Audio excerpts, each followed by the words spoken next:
New York സിറ്റിയിൽ താമസിക്കുന്ന ഇന്ത്യക്കാരനാണോ നിങ്ങൾ? ആണെങ്കിൽ വരും ദിവസങ്ങളിൽ നഗരത്തിൽ അതിരൂക്ഷമായ ഗതാഗതക്കുരുക്കിന് സാക്ഷ്യം വഹിച്ചേക്കാം.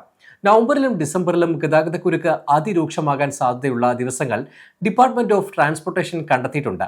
ഈ ദിവസങ്ങളിൽ സ്വന്തം വാഹനങ്ങളിലുള്ള യാത്ര ഒഴിവാക്കി പൊതുഗതാഗത സംവിധാനങ്ങളോ സൈക്കിളോ ഉപയോഗിക്കണമെന്ന് ഡിപ്പാർട്ട്മെന്റ് ഓഫ് ട്രാൻസ്പോർട്ടേഷൻ അഭ്യർത്ഥിക്കുന്നു. അമേരിക്കയുടെ സാമ്പത്തിക തലസ്ഥാനം കൂടിയായ ന്യൂയോർക്ക് സിറ്റിയിലെ പരിപാടികളും അവധിക്കാല യാത്രകളും കാരണമാണ് ഗതാഗതക്കുരുക്ക് അതിരൂക്ഷമാകുക.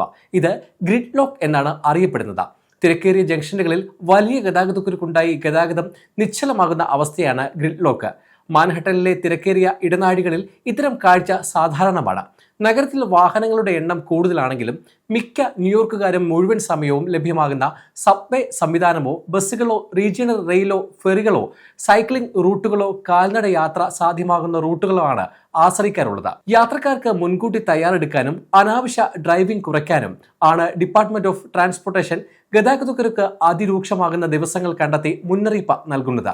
നവംബർ ഡിസംബർ മാസങ്ങളിൽ ഗതാഗതക്കുരുക്ക് അതിരൂക്ഷമാകാൻ സാധ്യതയുള്ള ദിവസങ്ങൾ ഇവയാണ്: നവംബർ 19 ബുധനാഴ്ച, നവംബർ 20 വ്യാഴാഴ്ച, നവംബർ 25 ചൊവ്വാഴ്ച, ഡിസംബർ 3 ബുധനാഴ്ച, ഡിസംബർ 4 വ്യാഴാഴ്ച, ഡിസംബർ 5 വെള്ളിയാഴ്ച, ഡിസംബർ 8 തിങ്കളാഴ്ച, ഡിസംബർ 9 ചൊവ്വാഴ്ച, ഡിസംബർ 10 ബുധനാഴ്ച, ഡിസംബർ 11 വ്യാഴാഴ്ച, ഡിസംബർ 12 വെള്ളിയാഴ്ച, ഡിസംബർ 15 തിങ്കളാഴ്ച, ഡിസംബർ 16 ചൊവ്വാഴ്ച, ഡിസംബർ 17 ബുധനാഴ്ച, ഡിസംബർ 18 വ്യാഴാഴ്ച.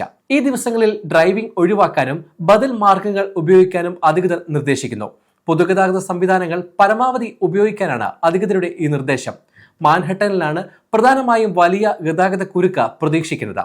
അതേസമയം ഗതാഗതക്കുരുക്ക് ലഘൂകരിക്കുന്നതിനായി പുതിയ സൈക്കിൾ സൗകര്യങ്ങൾ ഒരുക്കുന്നുണ്ട്. ഗതാഗതക്കുരുക്കിന് പേരുകേട്ട അമേരിക്കൻ നഗരമാണ് ന്യൂയോർക്ക് സിറ്റി. അമേരിക്കയിൽ ഏറ്റവും കൂടുതൽ ആളുകൾ താമസിക്കുന്ന ഇവിടുത്തെ ഗതാഗതക്കുരുക്ക് സാമ്പത്തിക രംഗത്തെയും പരിസ്ഥിതിയെയും ബാധിക്കുന്നുണ്ട്. ലക്ഷക്കണക്കിന് മണിക്കൂറുകളാണ് യാത്രക്കാർക്കും ബിസിനസ്സുകാർക്കും നഷ്ടപ്പെടുന്നത്. ഗതാഗതക്കുരുക്കിന് പരിഹാരം കാണാനായി ന്യൂയോർക്ക് സിറ്റിയിൽ ഈ വർഷം ജനുവരിയിൽ പുതിയ ട്രാഫിക് നിയന്ത്രണ സംവിധാനം ഏർപ്പെടുത്തിയിരുന്നു. മാൻഹട്ടനിലേക്ക് പ്രവേശിക്കുന്ന വാഹനങ്ങൾക്ക് നിശ്ചിത സമയങ്ങളിൽ ഫീസ് ഈടാക്കുന്നതാണ് പദ്ധതി.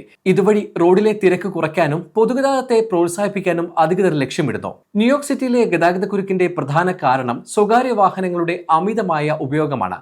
നഗരത്തിലെ റോഡുകൾ ഈ വാഹനത്തിരക്ക് കൈകാര്യം ചെയ്യാൻ പര്യാപ്തമല്ലാത്തതാണ് പ്രധാന പ്രശ്നം. മാൻഹട്ടനിലും പ്രധാന റോഡുകളിലുമാണ് ഈ തിരക്ക് കൂടുതലായി കാണുന്നത്. നഗരത്തിൽ 24 മണിക്കൂറും പ്രവർത്തിക്കുന്ന മികച്ച പൊതുഗതാഗത സംവിധാനം നിലവിലുണ്ടെങ്കിലും സ്വകാര്യ കാറുകൾ, ഡെലിവറി വാഹനങ്ങൾ, ടാക്സികൾ, ബസ്സുകൾ എന്നിവയുടെയെല്ലാം തിരക്ക് കാരണം റോഡുകളിൽ കാലതാമസം പതിവാണ്.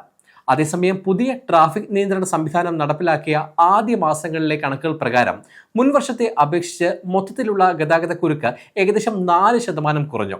പ്രധാന റോഡുകളിൽ ശരാശരി യാത്രാ വേഗതയും വർദ്ധിച്ചിട്ടുണ്ട്.